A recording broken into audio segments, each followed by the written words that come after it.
Joining us in the loft today in Afternoon Express's favorite, Sadika Fakir, who is also well respected for her skills as a businesswoman and as a foodie. She'll be letting us in on a few ventures that have formed and molded her into the strong and successful businesswoman that she is today. Sadika, welcome back, girl. Thank you so much for having me. I'm so excited. Mzansi, I would like to put a formal complaint in.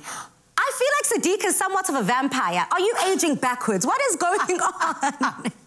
I take it, I receive it. Thank you so much. I'm all about anti-age and youthful living. Now listen, during the ad breaks, you're going to be telling me your tips and tricks and how you get the look. But another tip and trick that a lot of South Africans kind of want to pay attention to and want to find out that inspiration that got you to where you are today. I mean, being born and raised in the south coast of KZN, and you also have a very strong influence of Ubaba, your father. Tell us about that. So, yes, what you'd call me is a cane rat or a farm girl, absolutely farm girl on the south coast. So I'm Zinto Park Reni, and I think it was that sense of community that that I've tried to carry through my entire life. And my dad was a pinnacle inspiration.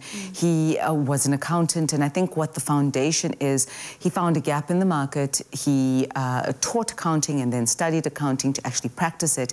And that's where I found such a passion for entrepreneurship. Because I looked at this man and he was the only accountant in the area at that time, so which fundamentally means he was solving for a need. And isn't that the basis of business across the board, whether it was 40 years ago or whether it's today?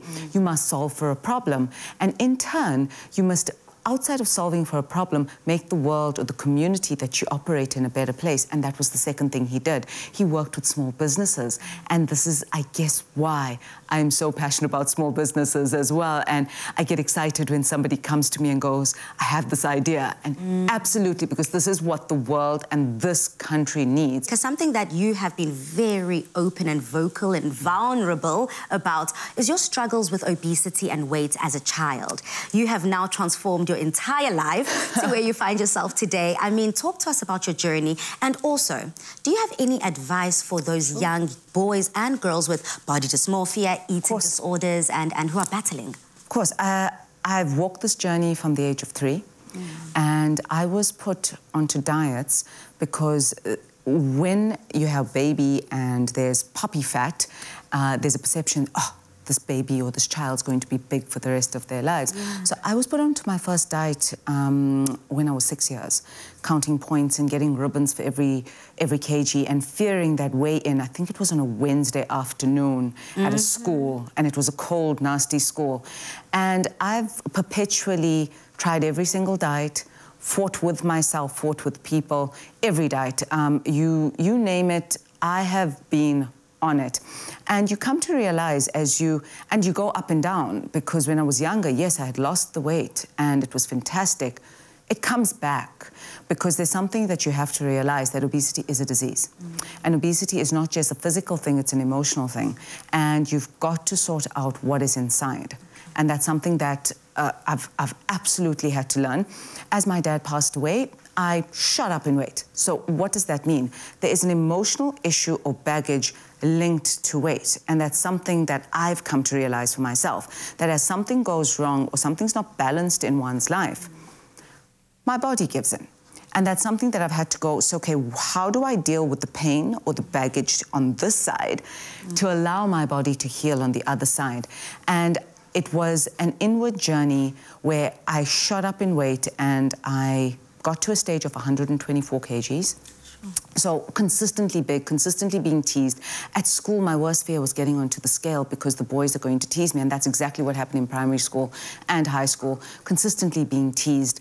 She's the big girl. Oh, it's a beached whale for swimming classes. And you come to realize, okay, I've got to do something about it, because there is a big perception in this world that fat equals stupid and ugly, and that's what lazy, and lazy, absolutely, and that's what I was bred to believe. So that whole journey comes aside, and I said to myself, okay, you're going to come toward yourself, you're going to find an eating plan that works for you. You can't buy it off the shelf. My husband and I walked, so Hemant and I walked the journey together, and we're both on this journey of health and fitness and wellness. Well, not so much fitness, I haven't exercised enough. Well, maybe we can get a little bit of fitness into this show then. You're like, hell no, Pali, don't do that to me. Fitness for me is in the kitchen, okay, Pali? Yes. Okay. What role does food play, not only with you personally, but in your household and in family? And when you do share those meals, what do you hope everyone that's enjoying that meal with you enjoys? And what do they take away from that experience? An expression of my love is food. So Hemant and I are not a romantic couple, so we don't do flowers, I don't do jewelry. I don't even have a wedding band, it's inked onto me, because I don't do jewelry, because I lose things. I've never noticed that. Yeah, so it's HF, so Hemant Fakir, so it's inked. An expression of love is food for us. Nothing is more beautiful, or you're not in a more vulnerable space than sharing a meal with someone. You are talking about things, you are sharing memories, but you're also indulging in a complete mixture of cultures, memories, two people or multiple people coming together. So our expression of food is an expression of creating beautiful memories around the table. And then the second component of food and why it's so important is that we come from Indian heritage or North Indian heritage. How do we position North Indian food in the country and the world? It's not a niche. Indian food is not a niche. 1.5 billion of us can't be wrong. Absolutely. So, and please count also every one of us from Durban, because I'm right there with you, babe. Correct. So those two key components are exceptionally important. I love that. I mean, Sadika, I can listen to you just express your love and passion for food and family throughout the show. And trust me, we get to do exactly that. There is no doubt that Sadika is a beacon of inspiration and grit to us all. So make sure that you stay tuned, because after the break, we get to see the side of her where she is just her best self. And that's joining myself, Chefs Tumi and Jay in the kitchen. So you don't want to miss out on that.